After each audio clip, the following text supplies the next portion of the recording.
Welcome, everyone. My name is Marche Pratt, and I'm one of the assistant directors here at the University of the Pacific, the best university in the world.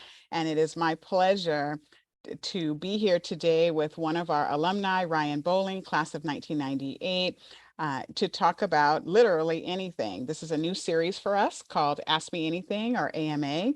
And we were so excited to start it with Ryan. His background and experiences, I think, will be very interesting for all of you. And I hope it sparks questions that you can engage with him after I have my initial set of questions with him. So with that, let me share a little bit of his bio.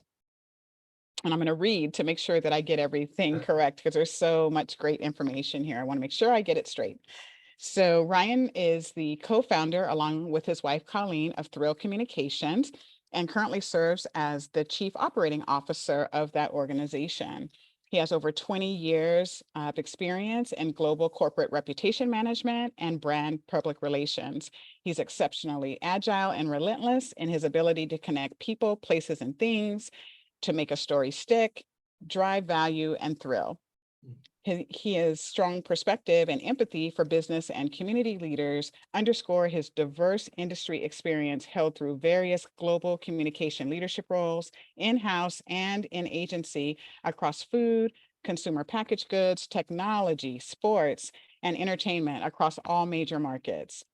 As many of the world's iconic brands like Sony PlayStation, Mars, M&M's, Snickers, Fiji Water, General Motors, Verifone, Hewlett-Packard, Visa, Samsung, Fitbit, and Hulu have made great pivots in their companies and industry, Ryan has been right there to develop strategy, advise and guide them through these transformations, and creatively keep them top of mind.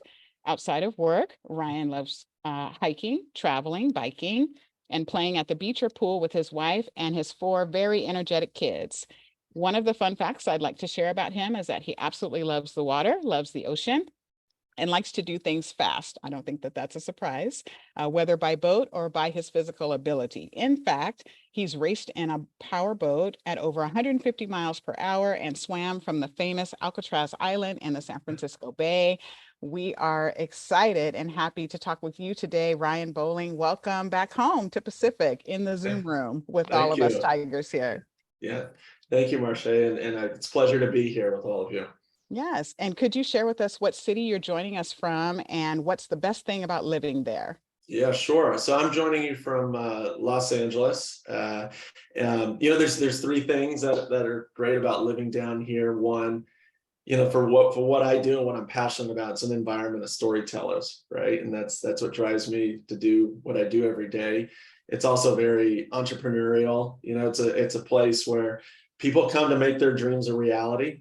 And then the outdoors. I love, like you said, mountain biking, hiking, the ocean, and then all the access we have to entertainment. So Yes, a full menu of activities yeah. to do.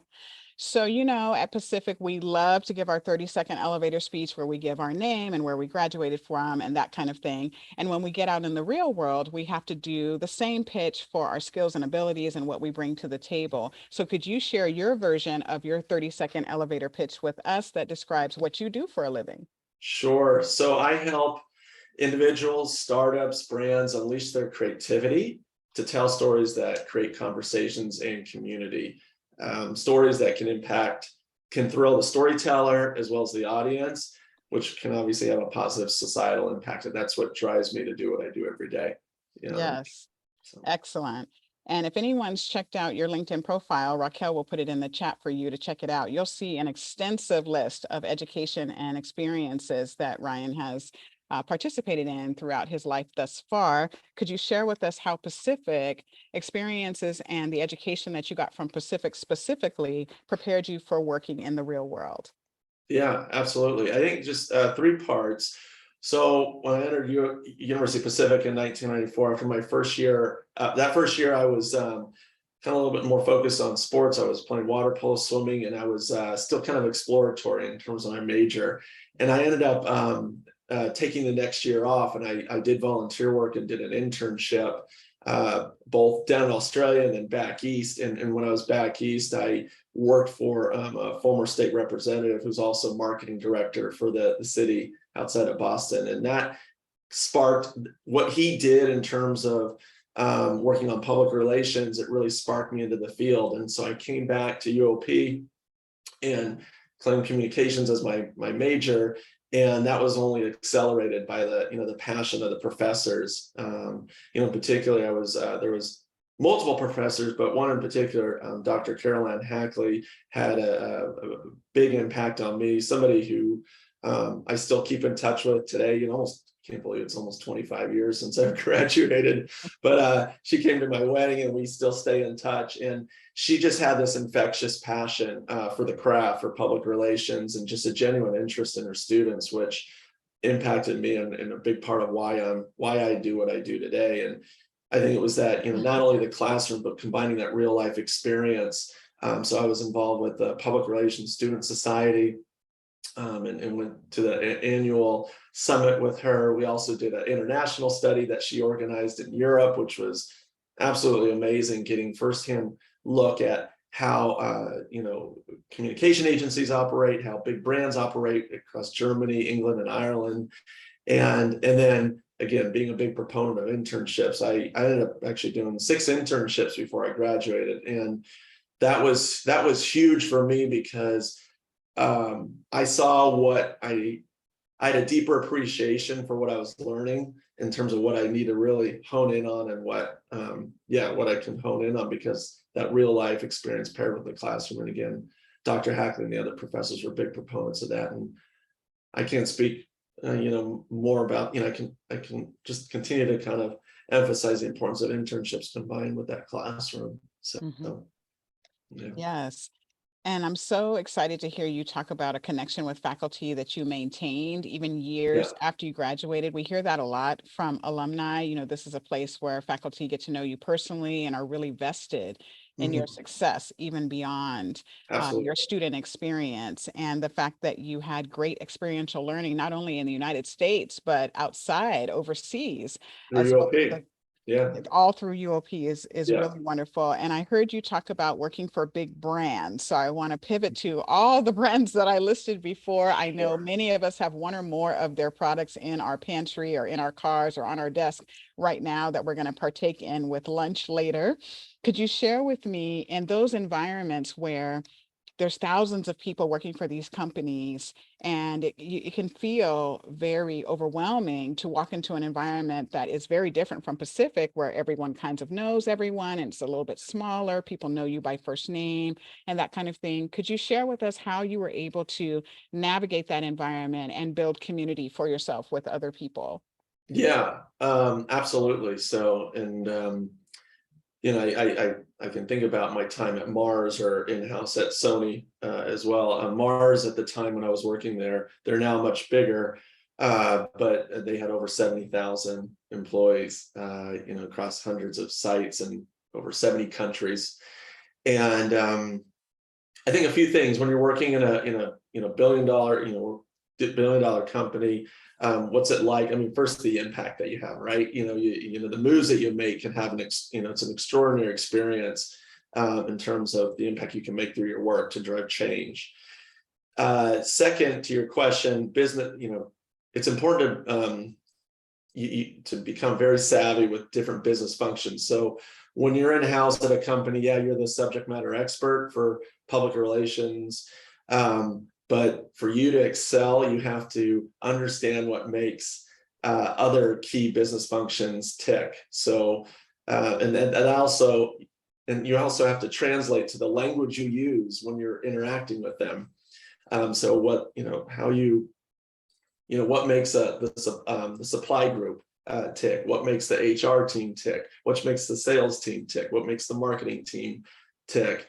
And when I was at Mars, part of my responsibility was helping develop their first corporate narrative, which was just a fascinating experience. Here you have a 100-year-old business, family-owned business, who primarily communicated through its brands for that time. But obviously, times have changed, right? The consumer we're in a lot more transparent society in terms of the consumer wanting to understand how their product's made, how it's sourced, what their impact is on the environment. And so it was a unique time in terms of really telling a story that was very well known in terms of how we communicate that externally. And this was also making the case for proactive corporate reputation building. And everybody is responsible for that in a company.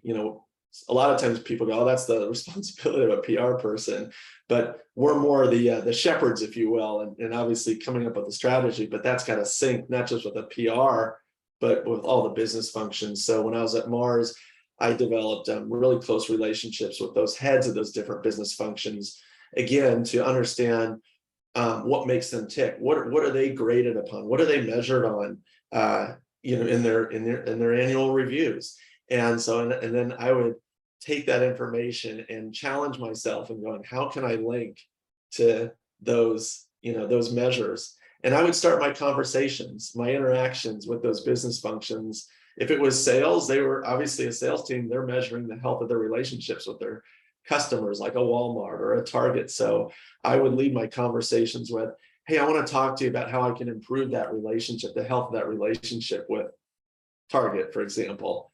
Obviously, right off the bat, I'm getting their attention and their engagement. So it was a win-win. And so again, having, when you're working in-house for a massive company, that business acumen is real critical in terms of understanding, just the foundation and also what they're measured against to help you succeed in PR. Because when I graduated, it's evolved a lot, this field, especially these past few years. And obviously social media continues to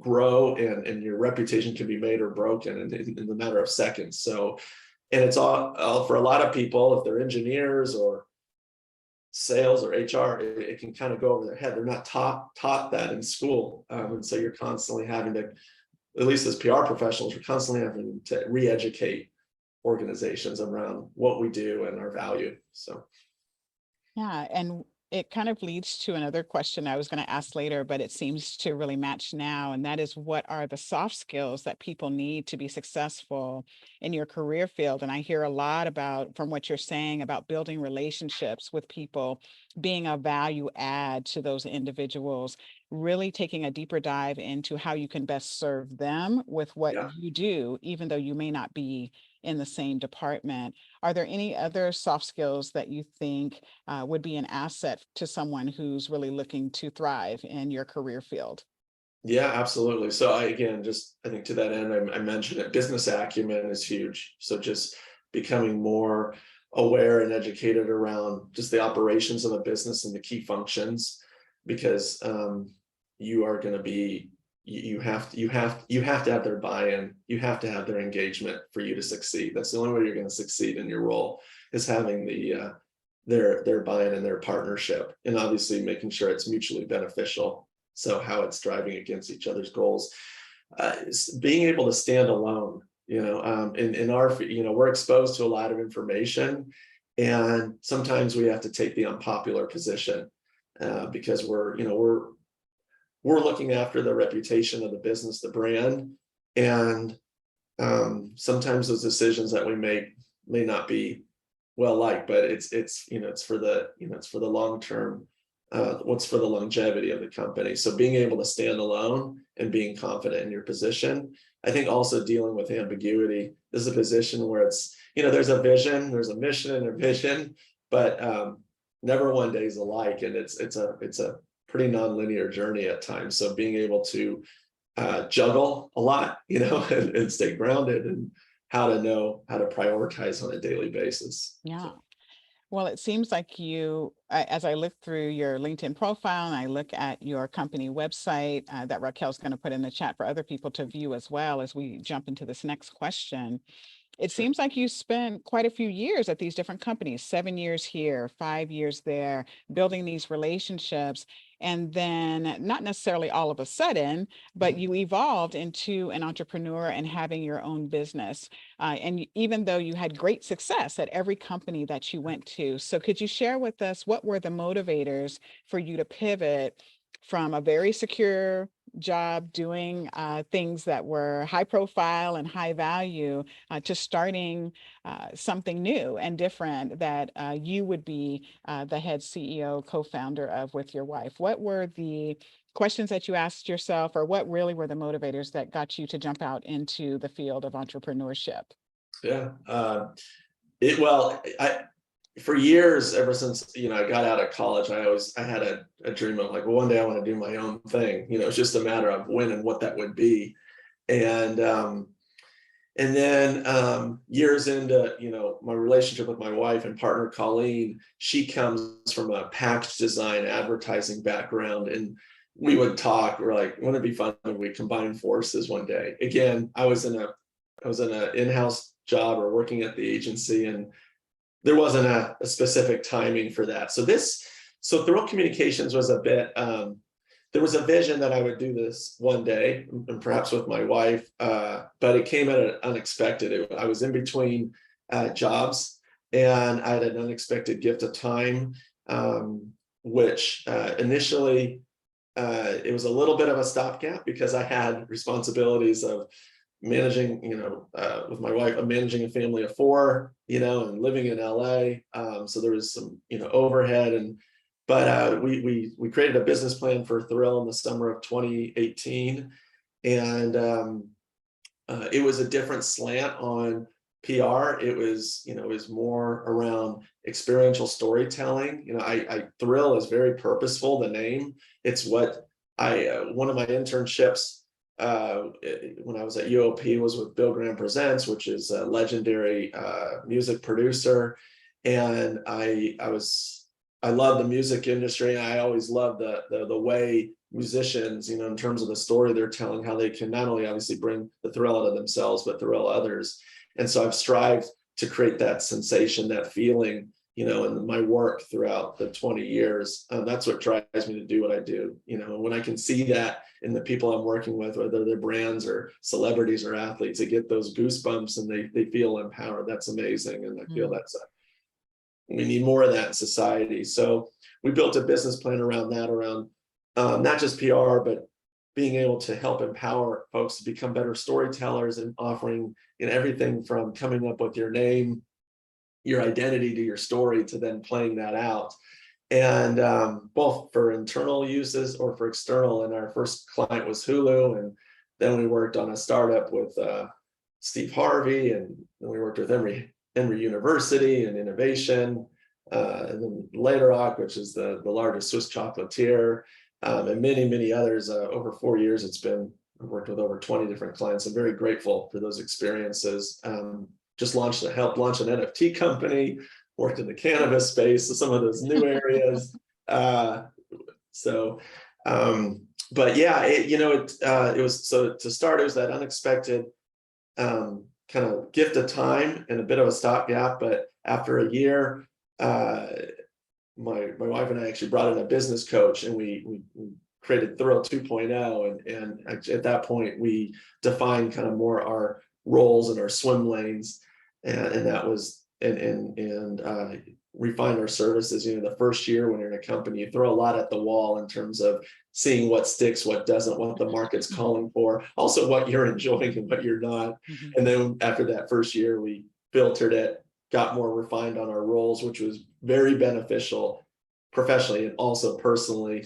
And then just started humming, and yeah, I can't believe it's been 4 years, and Thrill's been growing, and it's very empowering. It's I've never been tested as hard in my life, my professional life until now.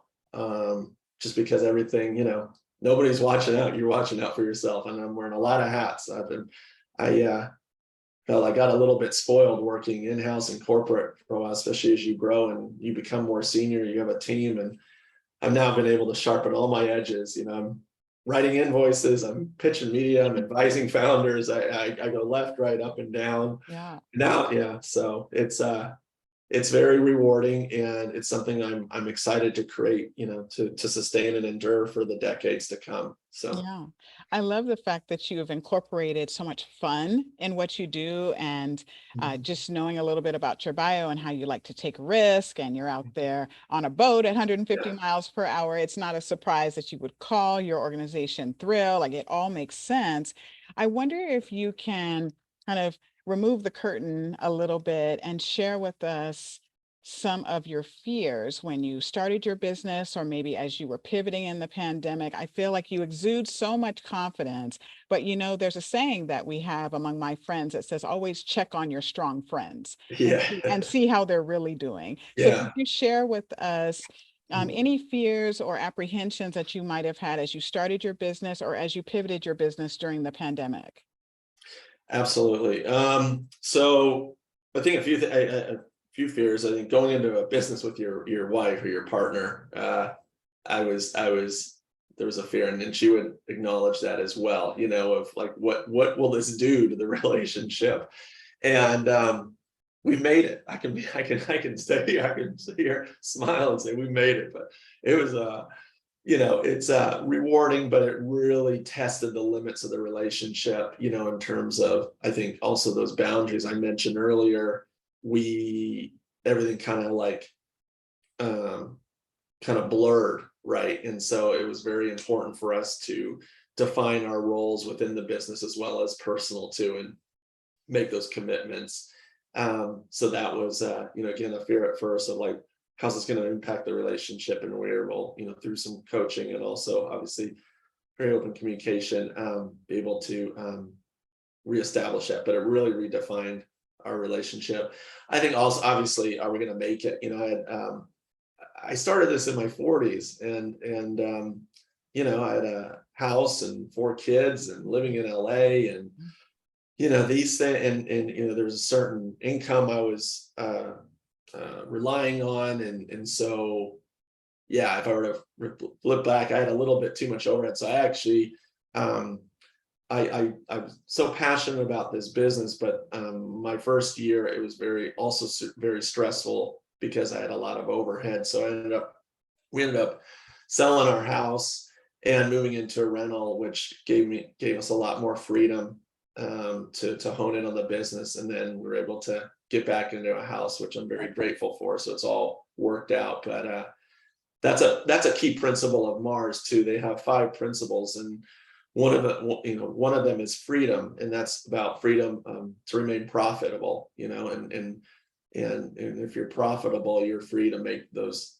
choices. And so that was key of not being bound by a lot of overhead or debt. So Mhm.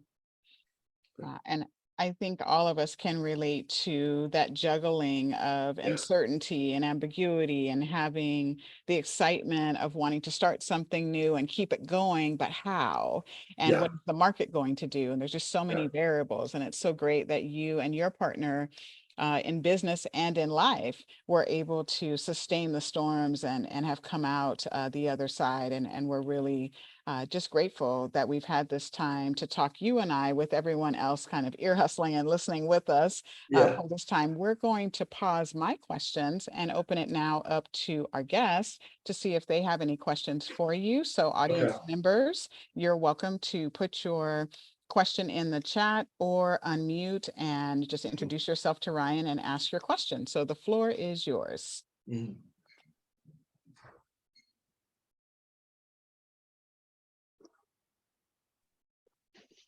Hey Ryan, Aaron Hi. Mettler, class of 2001.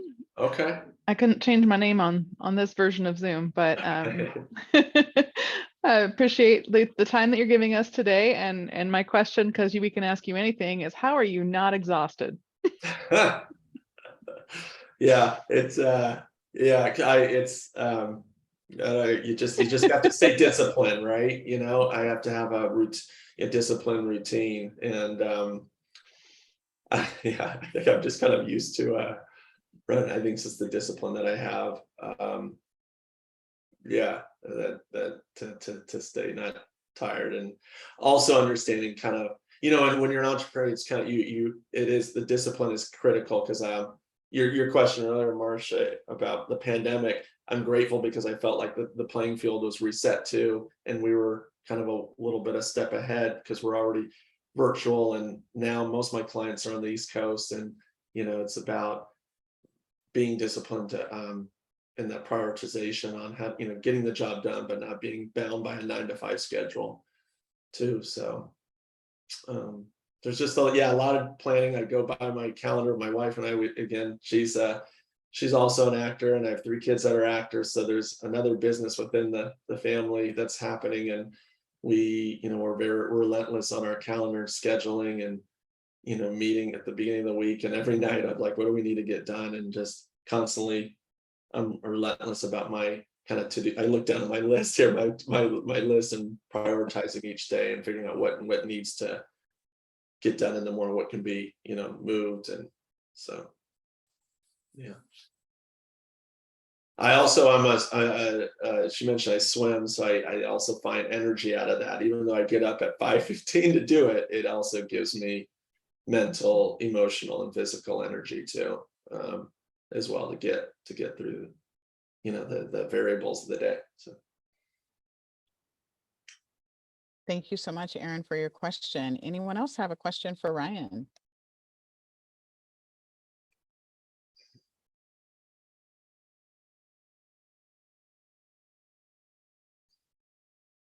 If not, I have another. Curious where, like what point in your career, or possibly even in internships, did you recognize the value of storytelling? Was that something that you were taught, or that you learned over time, or did it kind of come about organically? It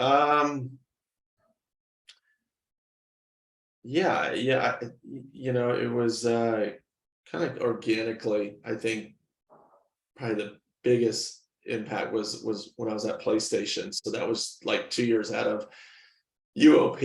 It really accelerated for me, and it was such a unique time because we were launching PlayStation 2 and PlayStation 3, and at that time it was the largest consumer electronics launch in history. And our overall objective was, because of technology and the advent of broadband internet at the time, we were, was how do we position video gaming on equal footing to the motion picture industry, the music industry, which was a really rewarding experience to tell the story of gaming and really extract, here you have this game, but how do we extract all the different ways we can tell the story to move beyond the gaming culture, but into all the different aspects of pop culture, so it can become a staple of that everyday conversation. And so I was grateful to have a lot of experience working in automotive when I was at PlayStation, or sports, or these different vertical categories, and saw the power of how you can take something, and there's so many ways you can tell a story in so many different audiences, and that was I think really accelerated that experience there.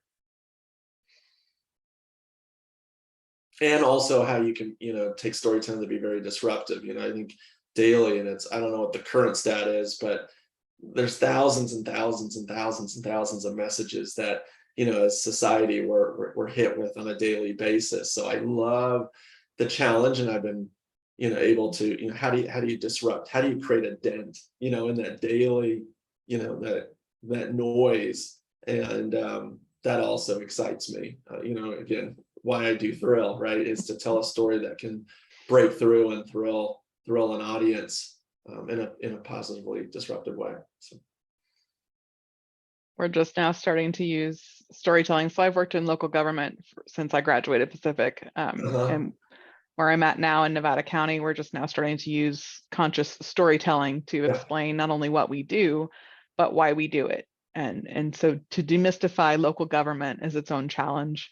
But we're finding that the use of storytelling really is a key component to getting our taxpayers to recognize the value, and also be able to tell their own stories about what we do and how we impact their lives. So it's interesting timing that you're speaking today, and I'm listening to what you're saying about the corporate world and how that's so different, but yet the same. Absolutely. No, that's fantastic. And I with my clients, I I go through exercises of, so first, the best stories, are obviously the most authentic ones, and that's coming from a very deep place. And so I go through exercises of, making sure you're very clear on your identity. So to your point about why do you do what you do? What do you do? Who do you do it for? How do you do it?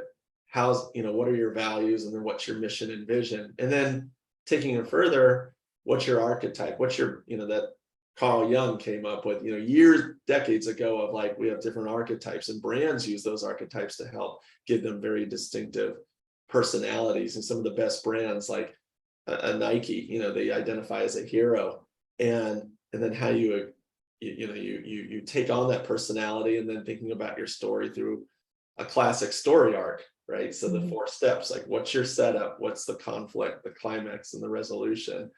And that can be very, if you're doing that, but that can be very powerful, especially in government. And I do that with corporate. I with scientists, I challenge them to think about what's your story in a story arc. And I love story arcs because it's something you can talk to in 20 seconds, or you can talk for 20 minutes about, and you can drive a lot of creativity coming out of that as well. And if it's rooted in your identity, it can become it's very authentic and easy, not scripted, right, to tell. So Thank you so much, Ryan. Could you share with us, because we're all curious, you're in this little place there. Could you share with us what your typical workday is like? I know you said no 2 days are the same, but what are you working on today? What projects are coming up? What are you excited about? Yeah, so I think, as I mentioned, swimming plays a big role in my work, for my work. So I usually start off my day in the pool for about an hour, and that helps kind of clear my head, calibrate myself for the day.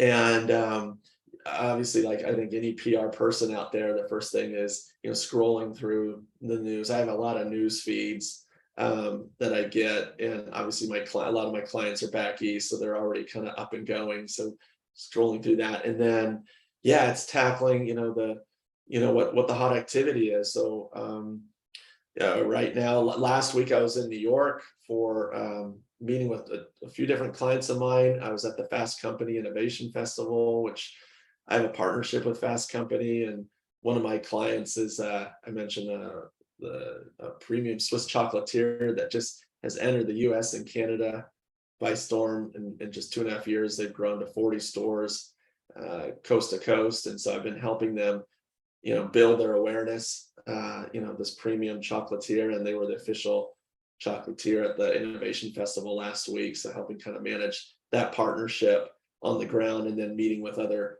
clients there. I've just started working with Alexander Graham Bell's Association for the Deaf and Hard of Hearing, which is an association he started 130 years ago himself, which is all built on the mission that helping deaf or hard of hearing people with the ability to hear and talk, which I'm very inspired by. So I've started working with them on helping drive public awareness among the US general public around their mission, and providing more awareness to families or individuals that are experiencing that, on the options that are available to them, which is rewarding. And I've worked with activists, again, individual startups. It just depends, and it can be anything from I'm on the phone to I do a lot with social media influencers. They're very critical, in this day, in getting a message out. Partnerships. I do a lot of partnerships. I'm a big fan of telling a story with other partners, complementary partners. I was mentioning, we get hit with a lot of messages. Media are getting hit with a lot of pitches from PR people. And I think the more we can tell our story together, it's better. We can scale better. It's better for the media. It's a win-win for everybody, and it can get the companies and brands into new places. So I'm looking at that as well. So there's a lot of variety, and then it's also then running out and managing my kids' schedules too, in addition to that as well. You talked about going to a conference and having multiple news feeds and things like this. It sounds like you do a lot of networking. So could you share with us what role networking plays in your business and you maintaining and getting new clients. And do you feel like you're an expert at networking, or is it something that you had to take some classes to learn a little bit more about how to do it? Because not everybody is good at building those relationships. You seem to have come up with a formula. So we're curious to know how you go about maintaining existing relationships and starting new ones through networking. Yeah, relationships there. So first, it's super critical to my business. I'm grateful because all the clients that I work with have come through referrals, or which is built on awareness or trust or past experience, and that's because of the investment I've made into the relationship, or people that refer me. So I've done some advertising of my business. I would say probably 2% of the work I've done has come through that, and the rest has been through referrals. And so that it's extremely critical. Relationships, as I mentioned, it's an investment. So always looking at how I can be a resource for my network of peers, whether it's helping connect the dots, so Thoreau, we're a husband-wife shop, and we have contractors. I also have contractors in design, video production, event production, media buying, strategy. And so sometimes, being a good networker is about just being that resource and being very responsive. So being able to connect the dots, helping people connect to other resources, or if it's somebody that's looking for a new job, helping, connecting them, just being that resource, I think, can drive a lot of value. Responsiveness, being a resource, a helpful resource, drives a lot of value. And I think your network which then in return, obviously, I think that builds good equity. And it's just a good thing to do. So along those lines, I know we've talked offline about the importance of internships and experiential learning and making sure that you're putting yourself out there and building your resume even as a student. Could you share with us any jobs or internships that you may have available for our Pacific students currently?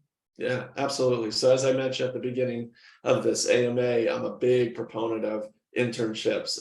It drove so much value for me, in terms of my learning experience in the classroom at UOP, but also my confidence when I graduated, knowing, just being able to kind of lean on the combination of that. So highly recommend do as many internships as you can.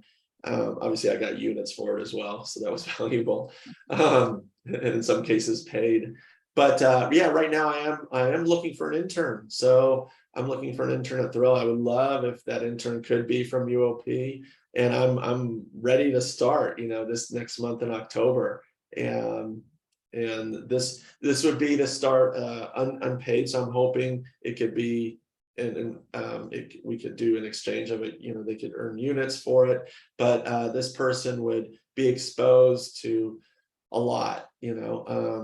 That's something I take to heart. When I was an intern, I had some amazing managers who I got to shadow, and they were great. I got to attend meetings, listen in on calls, and got to experience a lot firsthand. And so I would take that to heart with this intern as well, to give them a lot of exposure. But in particular, I'm doing a lot now to reach 20 something. So I'm keen on bringing more of that energy in as well, and that mindset. And so where I can learn as well from interns. So giving and taking here a little bit. But that person would do helping me with creative brainstorming on helping how do we best engage 20 something audiences, through social media, through events. I mentioned the Alexander Graham Bell Association I'm working with. How do we engage the younger audience, so that the role the intern can help with creative brainstorming there, doing research into the influencer community. Who are those, staying on top of influencers, that in community, as well as new media, and a little bit of some writing as well. So Well, this segues really wonderfully into my next question because we know Yeah, we're gonna have students that are going to be watching this recording later, and yeah. would be very interested to know about your supervisory style, your leadership style. How do you manage your team so they kind of know what they're getting into? What kind of boss are you? Uh, I feel I'm very approachable. What you see is what you get. I think also managing vision and purpose, that's super critical. And essentially what that means is making sure everybody knows why they're here and what they're doing. And that seems pretty straightforward, but I face that in past roles where I've come into a situation where there was a lot. And one experience I had, I came in and there was a lot of turnover within the team, a lot of turnover, and with people are willing to be staying on for months. And so I had to rebuild this team, and a big part of that was because it wasn't clear on why do they do what they're doing and what are they doing. And so as we rebuilt this team, it was a partnership on, I mentioned earlier, around this importance of identity, of redefining kind of our values and our mission and vision, and doing that as a partnership. So those folks, those individuals, felt like they had that skin in the game, and also understanding what makes my team tick. So what is their vision for the next year, for the next 3 to 5 years, and doing my best to put them in situations that would help them build towards that role. Now I'm not naive, too. I mean, there's a lot of parts of business that just have to get done. So it's not always like, oh, this is amazing every minute of the day. No, and so it's, there's moments where it can suck. But I think if you can have that clear vision, and you can create more of that ongoing joy through your work, that's the key. So I think it's always nice to have a boss that not only believes in getting the work done, but is also people oriented and really meets people where they are. And it sounds like you put a lot of thought behind the experience. What will students get out of working with you, not only for the resume, but for them as mhm, individuals, how they can yeah, grow their soft skills, reach their personal or professional goals. And so to put that much investment with all of your responsibilities, students, if you're out there, you need to apply. yeah, Apply now to get in contact and work for Thrill Communications. We would love to be able to do our own storytelling yeah. about how our students really benefited from being with you. So I'm going to put a call out just one more time for anyone else who's interested in asking a question. You can put it in the chat or raise your hand using the little reaction button at the bottom. And then I have two last questions for Ryan, and we'll wrap it up for today. Any other questions from anyone in our audience? I actually have a question. Hi, Ryan. I'm Hi. Jen Morrow. I'm a Pacific grad from 2019, and now I work here at Pacific, and a lot of what I do is storytelling. So I'm really interested in how you define experiential story design and why it's important to engage the senses and how you go about doing that. Mhm. Yeah, no, thank you. It's nice to meet you.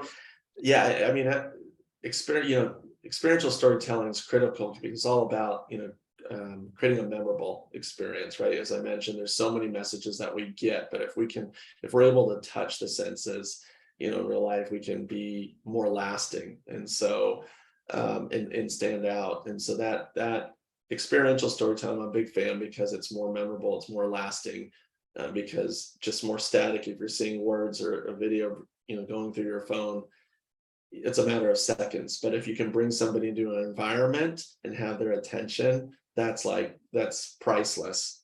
And part of that being at the festival last week, as I mentioned, Fast Company Innovation Festival, we were able to um, provide chocolate through this experience, but talk about it, that it's so much more meaningful because it's real, it's authentic. There's a human element to it versus just looking at something on a screen. And I'm so grateful that during the pandemic, we all were facing it. We pivoted to virtual experiences, and so we were doing chocolate tastings, and I would send kits to try to reenact that, and that went over pretty well. But I'm so grateful that we're back now to real life experiences, because there's also the community that you can form around it too. I think that's some of the best brands out there, they've been able to build massive communities, and a lot of that is through bringing these communities in the loop, making them feel, giving them unprecedented access to the brand and to the experience of it. And those folks, because of the power of social media, they're also advocates. And so it becomes, PlayStation is a great example of, a lot of their energy is put through their community.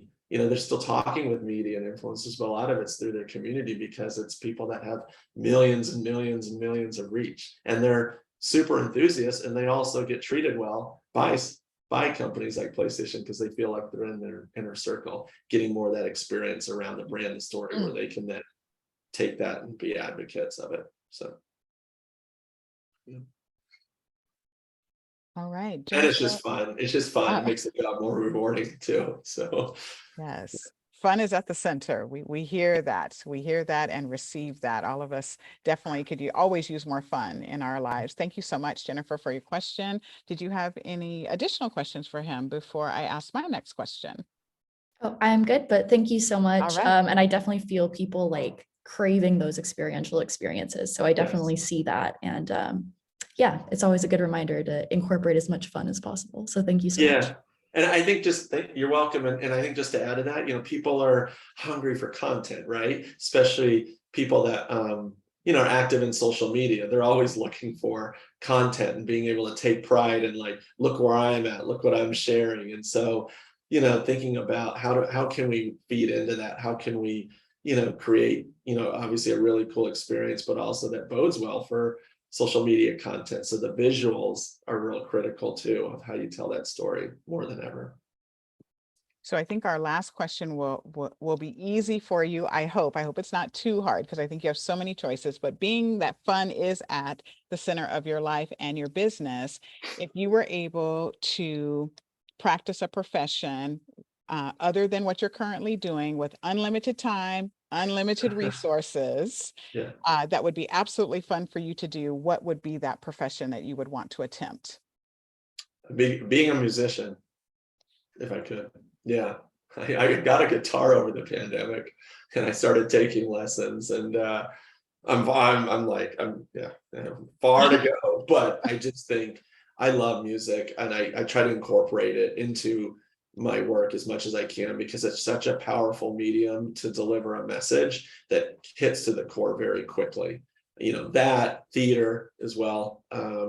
I've done partnerships with Playbill in New York, and I love the power of theater music to deliver a message. And so being a musician, I think is also can be very thrilling too.